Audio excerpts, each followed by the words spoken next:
There's always two parts to a 100 miler. It's your physical capability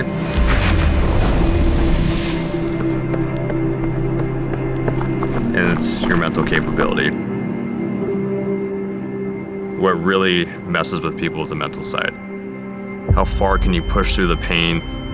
Can you push through the sleep deprivation over a day? And sometimes you even hallucinate too with sleep deprivation. Can you push through that? And that's what it's all about, really. It's for sure a mental test. This race is by far going to be a mental test. During these ultra races, you age mentally quite a bit. You're gonna go through a roller coaster of emotions. You're gonna have great highs, you're gonna have great lows. And what is gonna feel like an eternity in the moment is gonna go by in the snap of a finger. But I've invested so much emotionally, financially, and physically into this race. If I snap my leg out there, it's the only way that I'm gonna end it. And I'm gonna keep going no matter how long it takes me.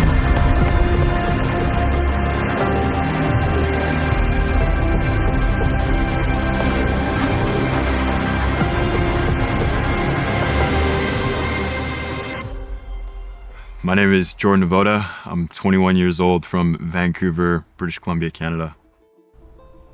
Right now, I'm training for a 100-mile ultra marathon. My main goal is to just go out there and give it my all. I've never ran a 100-mile ultra marathon before.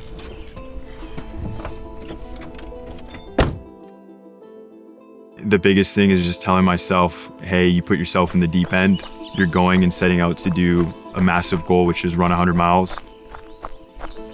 While I don't know how my body's going to react and respond, I am in control of my mind and my thoughts, and mental preparation and being mentally sharp on the course is the most important thing.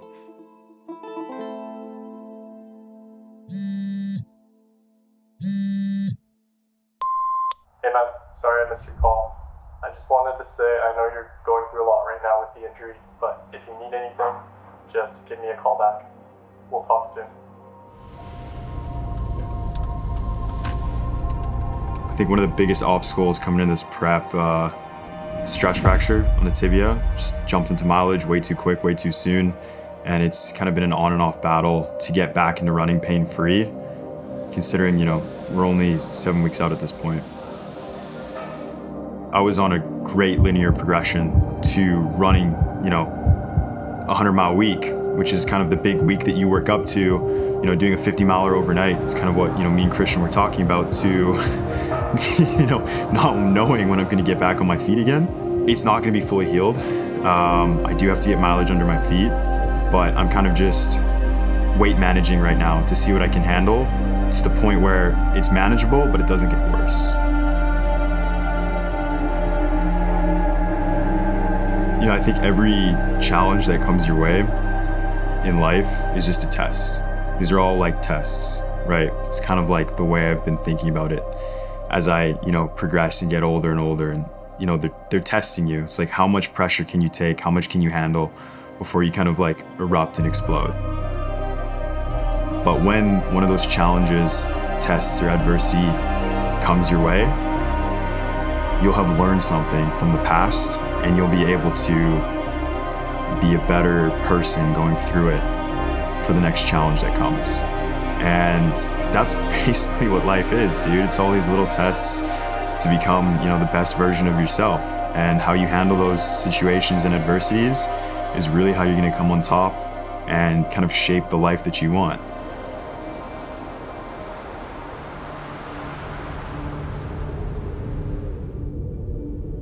So over the past couple weeks, I haven't been able to sustain a lot of load in my running. My volume has been significantly low.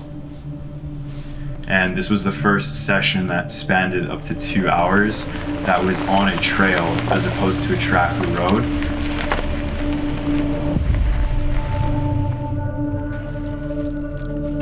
Over the next couple weeks, I can just jump into an official prep finally that was put on hold, and see how far I can take, the training up until race day at this point.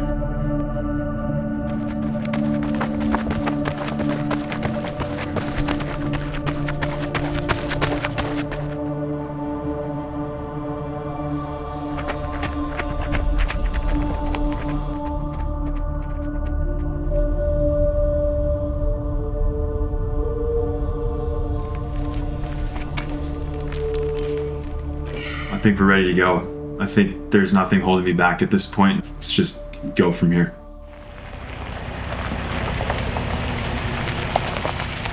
You probably know more about the race than I do. I know it's 100 miles. I think it's 98 to be exact. Yeah, okay. Yeah, Oregon Cascades 100. It's a 100-mile ultra marathon. Obviously, it's in Oregon. It starts at Bend and then goes through Sisters, all the way ending at a high school there. It's going to be around 10,000 feet of elevation gain, I believe, and then it's roughly 3,000 meters there. But that's kind of the scope of what's ahead.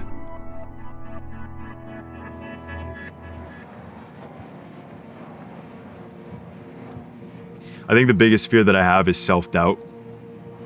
And whenever these thoughts of doubt come into play, everything kind of snowballs. It's really hard for me to get out of these mental ruts. And doing these events gives me purpose. It gives me a reason to honestly live. I'm feeling it, man. Triple training days, it's getting tough. But let's go bang this out. As crazy as that might sound, these events, they give me a purpose and they make me feel like I'm working towards something that is doing something better for myself. And for the people around me as well, too.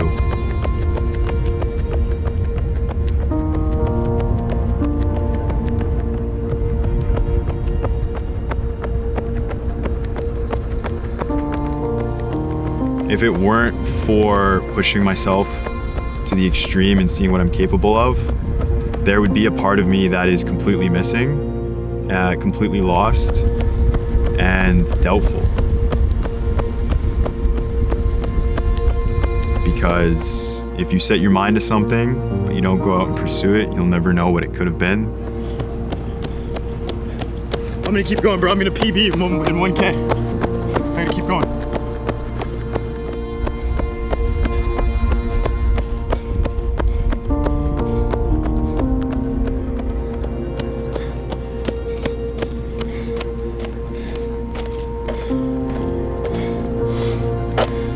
As long as I give it my all and I push the whole way through, that doubt will always get taken over.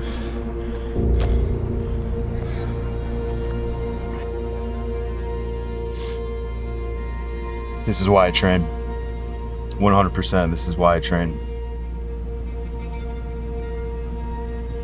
This 100 miler is gonna be the toughest thing, bro.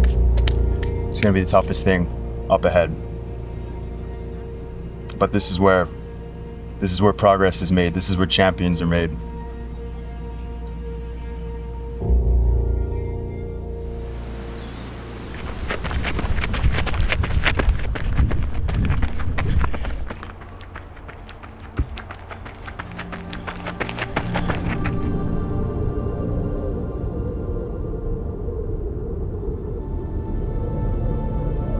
My 12-hour overnight run was brutal. I didn't really know where I was going. I kind of pre-mapped the route like a week before, loaded into my Garmin. But little did I know, going through that route, I was climbing 3 mountains: Cypress, Seymour, and Grouse. Within 35 kilometers, I already had exceeded the elevation gain of Cascades, which is a 160-kilometer race.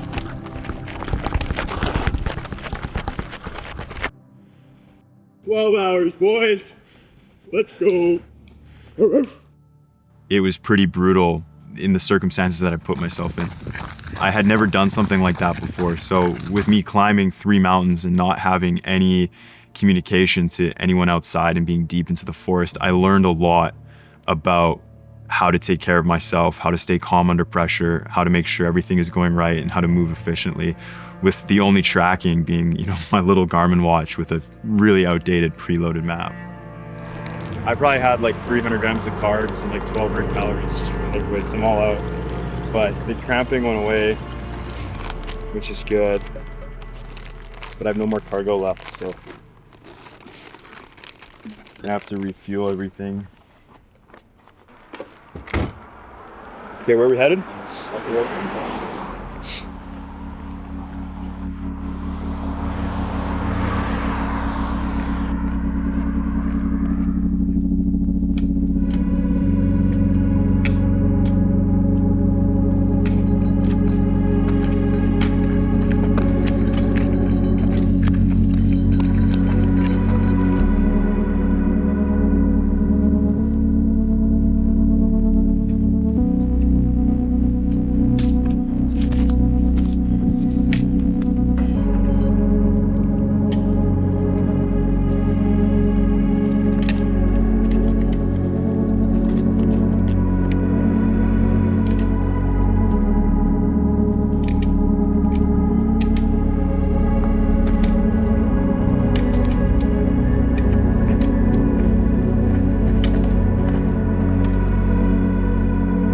It's 4:30? Yeah. What the fuck? Yeah. It's 4:30 in the morning? Yeah, you've been running. You've been. Oh yeah. I got started here. 2,000 meter elevation. I think the biggest takeaway throughout this whole entire prep is to just not, give up when adversity comes your way. There's so many things that are gonna happen in your life and you're not gonna know how to deal with them, that it's gonna feel like the world is crumbling down. But at the end of the day, if you're healthy and you're able to wake up every day with a goal and a purpose, you're winning at life.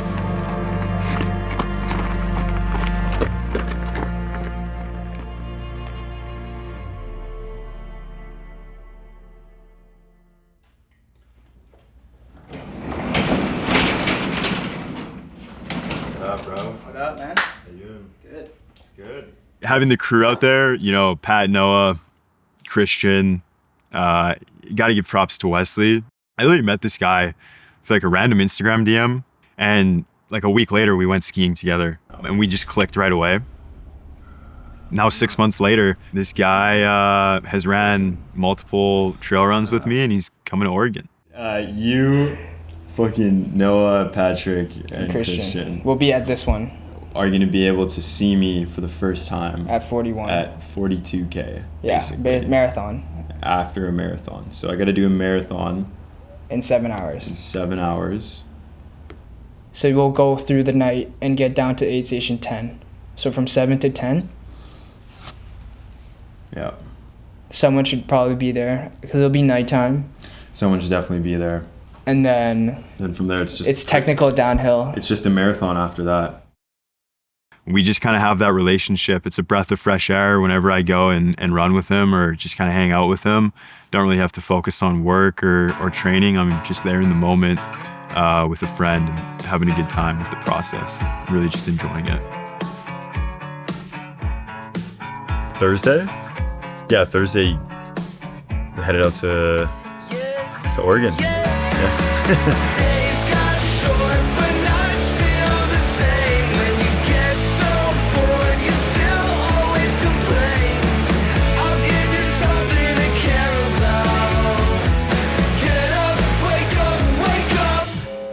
Like it was really good experience to be with friends. It felt like a road trip. It didn't feel like work or business or like there was this race coming up. We just had a good time and 14 hours felt like 1 hour pretty much. I was driving the whole way through, but there was like a big cloud of smoke on our right side and I didn't think anything of it at the time. I didn't even cue in to that being some big fire from somewhere. So then when we got into Oregon, you could feel the smoke in the air. We didn't really think anything too much of it. We're kind of used to that in BC. There can be big forest fires back home. So sometimes you get this bad air quality.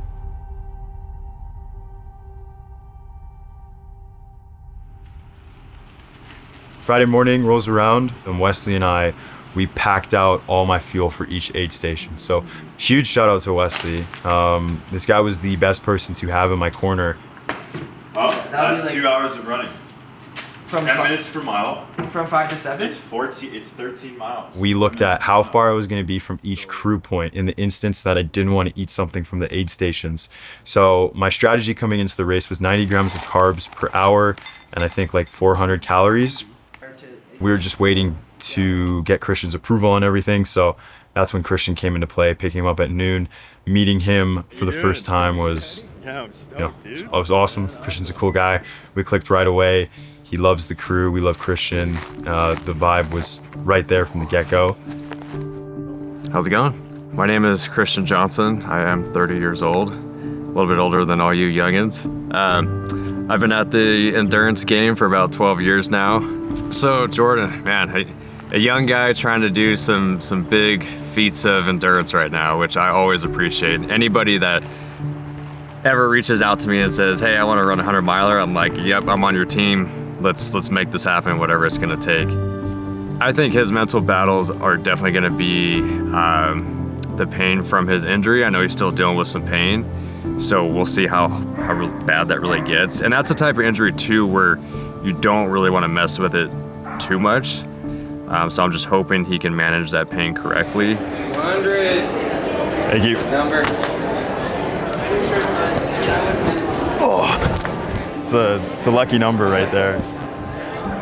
And then at that point, we just kind of hung out, chilled, got something to eat, and rested for the race.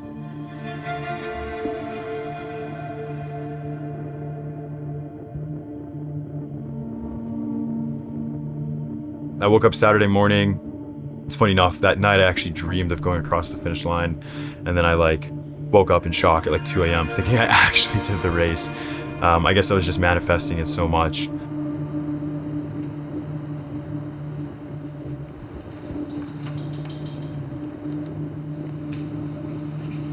I was pumped, Wesley was pumped, Noah, Patrick, we're all pumped. Got my stuff on, got ready to go out the door.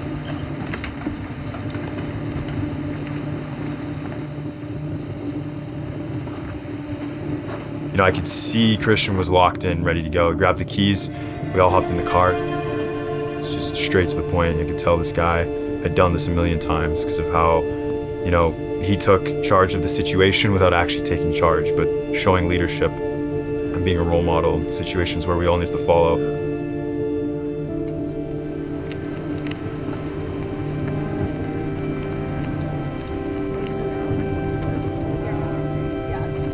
Back home.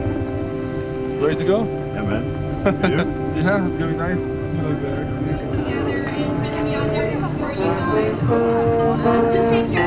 There was no real, moments in between that I can really remember standing out. I think the minute I got out of the car, everything had already hit me. I wasn't really nervous. Nothing was going down really through my head at the countdown.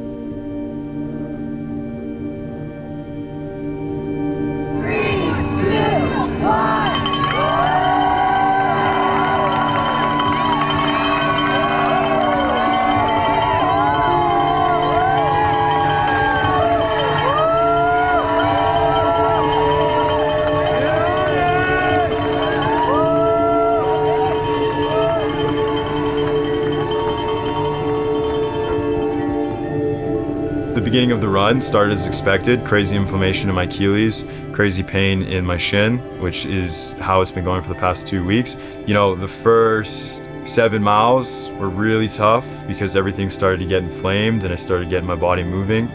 Because I was so ahead of schedule and the tracking was a little bit spotty, my crew didn't make it to the first crew station. And that was okay. If there was any crew station that they could have missed, it was the first one. But in this moment, the sun was rising, I was sweating a lot, and things were very, very dry from the smoke. I noticed with a lot of people, they had trouble breathing, a lot of people were coughing, people were wearing masks, people were wearing buffs. The smoke kept getting worse and worse, and as the sun rised, it was a challenge that nobody anticipated or could really train for, especially with the fact that things were just like a desert out there.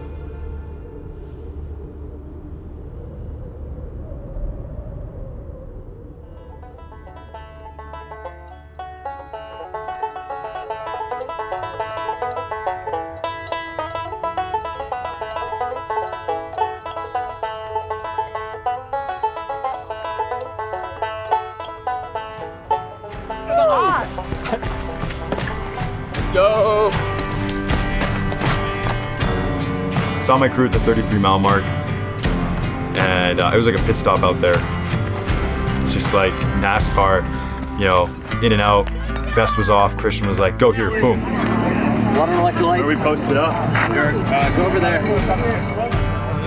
I'm also sodium. Very, very quick transition.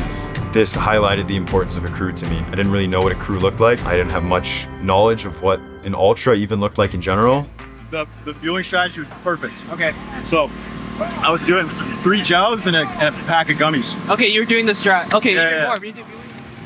I had no idea what to expect, but given the expertise that Christian has, he definitely briefed Wesley for sure on what to do because it was lights out, in and out, ready to go. Christian, give me my sack, put it on my back. Boom, I'm out the gate, ready to go to the next station.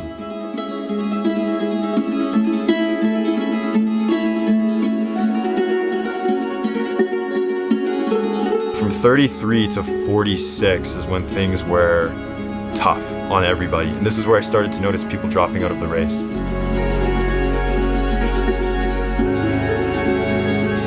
At that point, I don't remember exactly what time it was of day.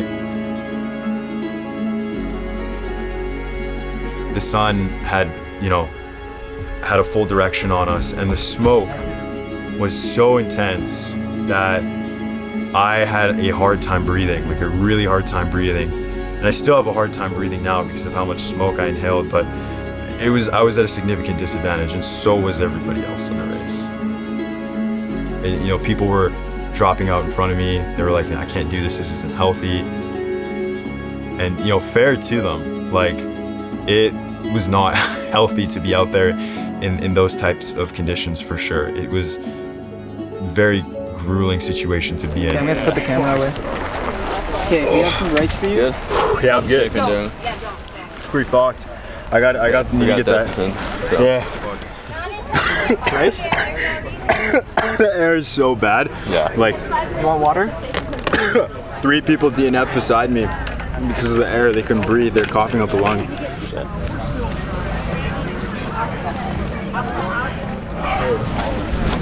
Sorry. Yeah. We'll do the socks for you. Thank you.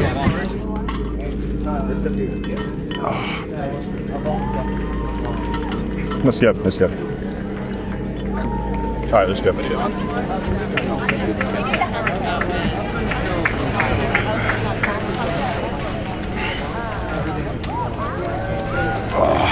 Okay, how much of the rice have you eaten?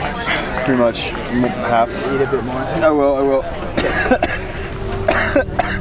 I told Jordan, I said, look, when it gets tough, the pain's coming in and everything's getting hard, you got to remember everybody back home, everybody around you, your friends, your family, everybody on social media watching you. You can let yourself down, but do you want to let everybody else down? And that's something that I always hold on to when I'm doing races, is when I'm hurting and I want to give up, I'd be fine with let myself down, but I don't want to let my family down back home at all, or the people that came to support me, my pacers, my crew, and just everybody watching. Alright guys, good? All right, good. Okay, we'll see you at... There's water, snacks, headlamp, watch this go holes, good. Be there at 12:30. Really keep this in your head, because it's going to get hard and you need to latch onto something that you are going to take with you to the finish line. Mentally, I was in the game for sure, but physically, the body was really starting to give out. I had a really big incline coming into this section with Christian, which is why he hopped in. 1,700 feet of gain. It was the last big climb. Yeah, we were doing really good at the start. Then nightfall came into play. My ankle started to swell up significantly, like really, really bad this time, because I just came off a stress fracture that we don't really know if it was 100% recovered or not. And at that point, things started to go downhill for me.